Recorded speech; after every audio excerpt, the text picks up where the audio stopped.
I have here a copy of the judgment of Hamit Coskun, who was arrested, charged and convicted for burning a copy of the Quran outside the Turkish consulate in London. Hamit is a refugee or asylum seeker from Turkey. He grew up in Turkey, he's an atheist. He spent 10 years in prison as a political prisoner in Turkey, and he repeatedly said his concern is about Islam, not about Muslims, and he wanted to protest about Islam and the teachings in the Quran.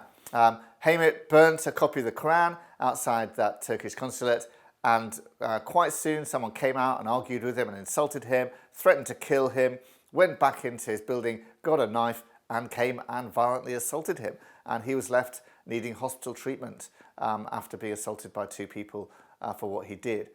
But the police later arrested Hamit himself, and he was charged initially with causing harassment, alarm and distress to the religious institution of Islam, as if Islam is something that you can't offend or can't insult in Britain. This charge was dropped after pressure from social media about this being a blasphemy charge, and instead he was charged with being disorderly and causing harassment, alarm and distress to people around nearby. So I read the judgment, and it's very interesting because the judge says the evidence he's disorderly is obviously proved by the fact he was assaulted.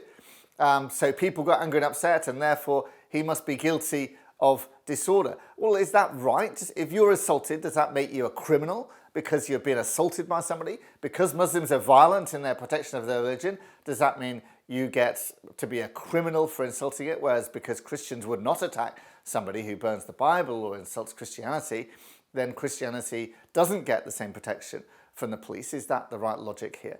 And furthermore, the judge did not accept Hamit's own testimony that his truck is with Islam and not with Muslims. He said that repeatedly many times, but the judge said, no, I don't accept that. I think you're motivated by hatred of Muslims. And so he was convicted of this offence. By this logic, if you go out motivated by love of Muslims and say Islam is a false religion, Muhammad is a false prophet, you should follow Jesus instead, and somebody attacks you and gets upset, you risk getting arrested and prosecuted and potentially convicted by the same logic. So basically this could prohibit preaching the gospel to Muslims in this country. It effectively enforces an Islamic blasphemy code by this logic.